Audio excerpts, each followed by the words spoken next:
On a clear January night in 1976, three women from Stanford, Kentucky, Louise Smith, Mona Stafford, and Elaine Thomas, experienced an event that changed their lives. They were driving home after a birthday dinner. Couldn't ask for a prettier evening. Perfect for a birthday supper. You two made this feel like such a big deal already. Because it is a big deal, Mona. Come on, let's get inside. All right, candles are ready. Ready, birthday girl? Ready as I'll ever be. Happy birthday.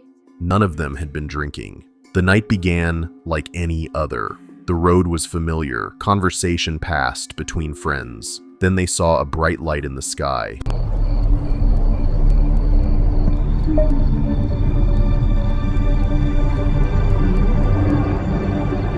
At first, Mona thought the light was an airplane on fire. The object in the sky descended ahead of them. It moved in a way that no airplane should move. The three women watched as the object came down and hovered across the road. They realized it was not a plane. They later described the object as very large. They said it was larger than two houses. It stopped about 100 yards ahead of their car. For a few seconds, it rocked back and forth. Then it moved away. The women kept driving. After a short distance, a blue light appeared in the rear window of the car. Then the car seemed to change. Suddenly, something took control. The car surged forward with great speed. The speedometer climbed to 85 miles per hour. Louise, who was driving, took her foot off the gas, but the car still sped up. The three women felt a burning sensation in their eyes. The dashboard lights showed the engine had stalled, but the car kept moving as if pushed. They did not know what had caused the car to speed. When the car finally stopped, the women were 8 miles from where they had been. They had lost 1 hour and 20 minutes of time. They could not explain how that time had passed. Each woman found a red, burn-like mark on the back of her neck. All three had burning, irritated eyes. Louise removed her watch to wash her face. She noticed the hands of the watch were spinning quickly, as if the mechanism had been disturbed. When she splashed water on her face, the skin of her hands and face stung with pain. The women told a neighbor about the event. The neighbor had each of them draw the object they had seen. Independently, their drawings were nearly identical. The women reported the sighting to the police and the local Navy office. Neither authority showed much interest. In the days that followed, the women's physical problems continued. Mona developed severe conjunctivitis. Louise's pet parakeet became frightened of her and died soon after. Louise's car began to have strange electrical problems without explanation. Because local authorities showed little interest, independent investigators began to look into the case. One of those who came was Dr. A.R. Leo Sprinkle, a psychologist from the University of Wyoming. He traveled to Kentucky to interview the women. He gave them lie detector tests. They passed the tests. On March 7th, 1976, Dr. Sprinkle conducted hypnotic regression sessions with each woman. Under hypnosis, the three women described missing time and told stories that matched each other. Under hypnosis, all three said they had been taken aboard the craft they had seen. They described small, white-clad figures who examined them. The women said they were restrained during these examinations. They reported that the procedures were painful and humiliating. They said there was no assault, but they felt violated in other ways. Louise remembered being placed on a table for an examination. Elaine said she was put in a capsule with a device that encircled her neck. The device tightened when she tried to speak and made it hard for her to breathe. Mona described being placed in a chair-like device that twisted her feet painfully. She also recalled being placed on a stool that suddenly moved and accelerated. Later, she was moved to a table. Mona's account was the most shocking. She said that during the examination, her eyes were pulled from their sockets. She claimed her eyes were placed on her cheeks. She said the eyes remained attached by arteries and connective tissue. Mona said she was conscious through the whole procedure. She said she could not see how the beings performed the surgery. She felt that some power or force had pulled her eyes out and set them aside. The image she shared was raw and terrifying. It is a detail that many find difficult to accept and difficult to forget. All three women also described other instruments and procedures. They said machines scanned their bodies. They felt pressure on their limbs from strange tools. Elaine remembered a tube with a bullet-shaped tip probing her chest. a warm liquid was poured or applied to their faces and bodies.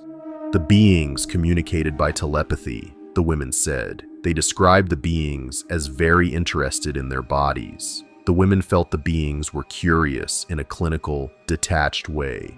After the procedures, the women said Mona's eyes were returned to her face.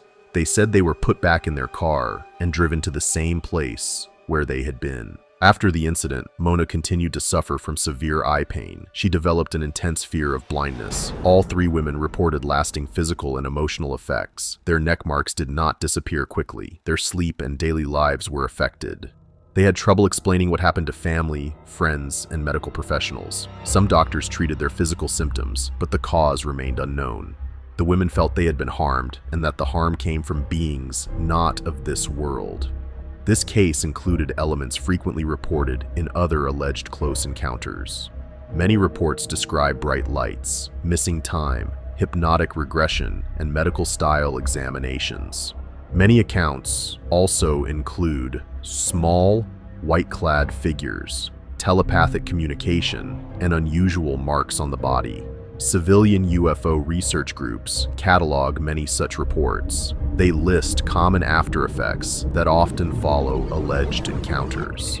Not fear. You are safe. Oh my God. We seek only understanding. These listed effects include tingling sensations, mild shocks, dizziness, changes in body temperature, joint or muscle stiffness, spasms or partial paralysis, sensory irritation in the eyes, ears, or nose, impairments in sight, hearing or smell, burns or rashes on the skin, cuts, headaches, loss of appetite, nausea, extreme fatigue, and disrupted sleep. Other reported problems include dehydration, menstrual disturbances, bruises, scars, hair loss, and symptoms similar to radiation sickness. The Stanford case stands out for the consistency of the women's accounts. Their drawings matched. They passed lie detector tests. Under hypnosis, they reported similar details. These facts led some investigators to conclude something real had happened. At the same time, the case also raised many questions. Skeptics note that hypnotic regression can produce false memories. Hypnosis can make people more susceptible to suggestion. A hypnotist's questions can steer memory in certain directions, sometimes without the hypnotist intending to do so. Memories recovered under hypnosis can mix real events with dreams, images, and ideas suggested by the hypnotist or by culture. Other skeptics point to medical explanations. Sleep disorders, seizures, or temporal lobe disturbances can cause vivid sensory experiences. Shared belief and suggestion can create group experiences that feel very real. Despite these alternative explanations, the Stanford case remains powerful because of the human cost. Whether the events were extraterrestrial or psychological, the women suffered. Their lives were changed. They sought help and often found disbelief or ridicule. The initial indifference from official sources increased their sense of vulnerability. Independent investigators and civilian UFO organizations documented the case and tried to help. They recorded the women's physical marks and symptoms. The Stanford incident raises difficult questions. If non-human beings removed and later returned the women's eyes and performed other invasive procedures, why did they do this? Were they conducting scientific experiments? Were they following an agenda unknown to humans?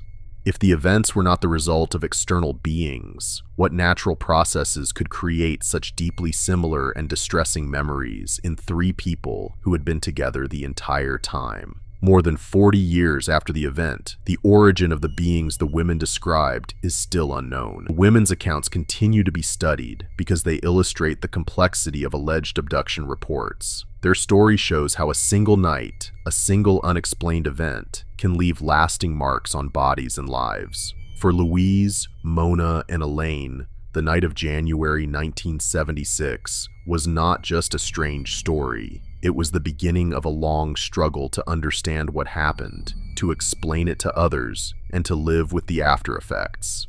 What do you think happened to Louise, Mona, and Elaine that night? Share your thoughts in the comments below and subscribe to Richard Barron horror.